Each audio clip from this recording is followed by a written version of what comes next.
This is Wildcat Walkthrough, and here are your hosts, Luca and Jesse. Welcome to Wildcat Walkthrough, UNH's premier student recap of all things Wildcats. I'm Luca Villanova. And I'm Jesse Marzullo. To start this week's show, we go to Thomas Storiti with a look into men's football homecoming matchup versus Albany. When better to bounce back than on homecoming weekend? Following a tough loss late in overtime against Towson, UNH fell to 24th in the FCS rankings. The Cats will need a strong bounce back against the Great Danes, who are unranked this season, in order to climb back up and hopefully make the playoffs. The Cats enter with a 6-5 record all-time versus the Great Danes, taking in a win on the road 2 years ago.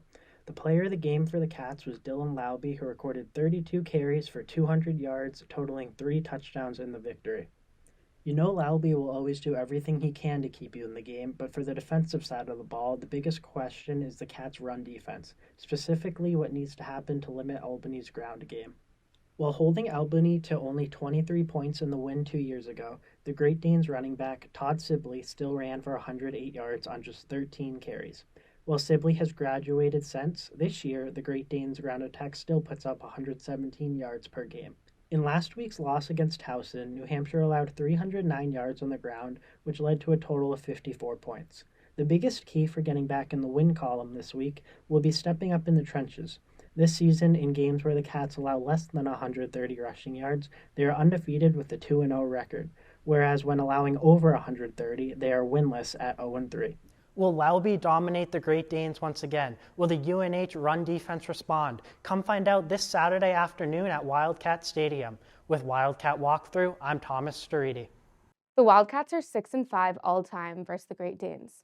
Last year, the Wildcats went to Albany to bring home their second win of the 2022 campaign, winning 28-23. The volleyball team fell to the Binghamton Bearcats Friday, October 6th, with a 1-3 loss, tallying 54 kills, with senior hitter Hannah Serbuzic leading the team with 21 kills and 11 digs. The Cats' record now 9-7 and 0-2 in America East.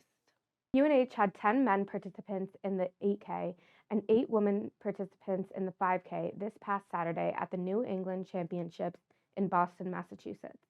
The men's team finished in 3rd place, while the women's team finished in 4th place. Women's soccer reignites an iconic rivalry with the Vermont Catamounts. UNH will want to grab a secure foothold within the conference with a win. Megan Garante's 5 goals and 4 assists has been the driving force for the Wildcats' resurgence for above 500 soccer. The Wildcats have been dominant against the Catamounts with a 10-5-2 record. They'll square off on Thursday in Burlington. On Friday, the UNH swim and dive team attended training camp to prepare for their upcoming season. The Cats are looking to continue their streak of earning 4 America East championships in a row and tack on another win to their 11 all-time winning record. And with that, we'll take a break. But coming up, Smiley DeShays recaps the field hockey clash with UMass Lowell. Welcome back to Wildcat Walkthrough.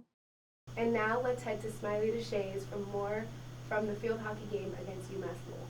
I'm Smiley, and today we're going to dive into the field hockey matchup on Sunday. The Wildcats are coming off a win against Dartmouth as they look to improve their record that's sitting at 8-3 on the season. Cookman had 2 goals and 2 assists as she looks to be a factor in a win for the Cats. The Wildcats travel to UMass Lowell as the Riverhawks have an 8-0 record at home this season. The Hawks lost a close one against UNH as they scored a game-winning goal to make it 1-0 from Nicole Polakis, as Gemma Woods also recorded 10 saves. With this win, UNH improves their record in the American East Division standings to 5-0 and clinched the spot in the tournament. An upcoming game for UNH is on Friday the 13th, which is homecoming weekend for us at 2 p.m., as UNH hopes to get a win back against Maine with a 12-13 record since 2014. With that, I'm Smiley, and we head back to our host. Your Wildcats will host Maine at Memorial Field on Friday at 2 p.m. Now we send it over to Jason Keene for a recap of men's soccer versus Bryant. The New Hampshire men's soccer team hosted Bryant this past Saturday with the goal of carrying over some of the momentum from their 3-0 win at Northeastern earlier in the week. Bryant, on the other hand, was looking to end their 2-game winless streak and add another win to their impressive 9-1-1 season. The match began with both teams struggling to get any scoring opportunities. UNH only managed to get 1 shot on goal in the first half, which came from Inaki Rodriguez in the 29th minute. but his attempt was easily scooped up by Bryant goalkeeper Andreas Hagavriel. Despite their offensive struggles, New Hampshire's excellent defense kept them in the match and did not allow the Bulldogs a single shot in the first half. At the start of the second half, UNH put a bit of pressure on Bryant with multiple shots on goal from Rodriguez and Attila Ashrafi, but neither of them got past to Gabriel.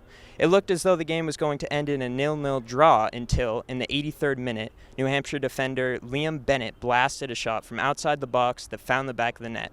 However, the Wildcats' 1-0 lead would not even last 3 minutes. The Bulldogs quickly regrouped, and Javier Gandia was able to head in a free kick from Gustavo Rodriguez, which left the teams knotted at 1 in the 85th minute. Neither team managed to score another goal in the final 5 minutes, and the game ended in a 1-1 draw. UNH was undoubtedly disappointed with this result, coming on the heels of such a good performance against Northeastern, but the team has no time to dwell on the game. Now, 4 points out of first place in the America East standings, head coach Mark Hubbard will need to ensure his players are focused on their 5 remaining regular season matchups and not dwelling on the what-ifs of past games. For Wildcat Walkthrough, I'm Jason Keene. The Wildcats will host Hofstra at 6 p.m. on Tuesday, October 17th. You can catch the Cats on ESPN+. Coming up, Arya Klamola previews the upcoming men's hockey home opener and season.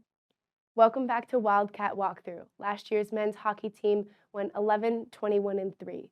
For more on how the Cats will try to right the ship, here's Arya Klamola. UNH hockey is back after a long-awaited return of the new and improved Wildcats. Men's hockey opens with their exhibition game Saturday, October 7th at 5 p.m. against the mighty Maine Black Bears. In the 2022 season, UNH was able to come out with a win twice against Maine, beating them in shootouts both times. The Black Bears definitely came out looking for revenge against the Cats on Saturday. The UNH Wildcats lost their exhibition game 3-2 in a hard-fought battle. Unfortunately, UNH lacked in their penalties, giving the UMaine Bears 7 power plays. UMaine came out early with 2 quick goals in the first 2 periods. By the third period, UNH was ready to get some points on the board, with both Stevenson Sidarian and Nick Ring scoring, making the score tied. The Bears came back at the end of the third, making one last goal to win the game. This season, the team is ready to play under captain Alex Gagne. Gagne is an all-around team player, making him the perfect candidate for captain. Last season, he was named alternate captain, and now he is captain alongside alternate captains Nikolai Jensen and Harrison Blaisdell. Alex last year had 1 goal and 8 assists as a defenseman. He led the team and was 4th in Hockey East with 70 blocks. I'm here with Alex Gagne. Alex, what are your team's goals for the upcoming season? Team goals obviously have a winning record at home. We want this place to be the hardest place to play in college hockey. And then, of course, we want to make it back to the TD Garden for playoffs. And obviously our main goal is to win a national championship. What have you been doing in the off-season to prepare for this season? You know what, we had everybody come in the summer from end of June to July. So that was a huge step in getting the new freshmen acclimated to the campus, to the team, how we do things. Obviously just training, working out, skating.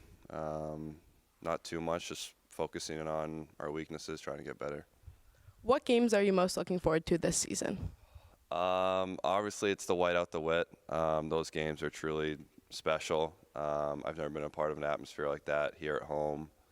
Other than that, I would say, of course, BU, having the #1 team in the country here, that's special. That's going to be pretty cool. And then, obviously, the reigning national championships or champions from the year ago. That would be a pretty big game. Cool. Thank you, Alex. Thank you. Last season, UNH had a difficult schedule, making it hard for the Cats to be successful. Now, UNH is ready to fight back and win more games, which hopefully leads to a title. The Wildcats are excited to start playing again on their home ice and ready for their season to start. Both the men's and women's hockey team will be featured on New England Sports Network throughout the upcoming season. Key matchups include Hockey East champions Boston University on October 13th, reigning national champions Quinnipiac on October 21st, rivals Maine on January 27th, and Boston College on February 24th. That will do it for this week's episode of Wildcat Walkthrough. I'm Jessie Marzullo. And I'm Luca Villeneuve. It's always a great day to be a Wildcat.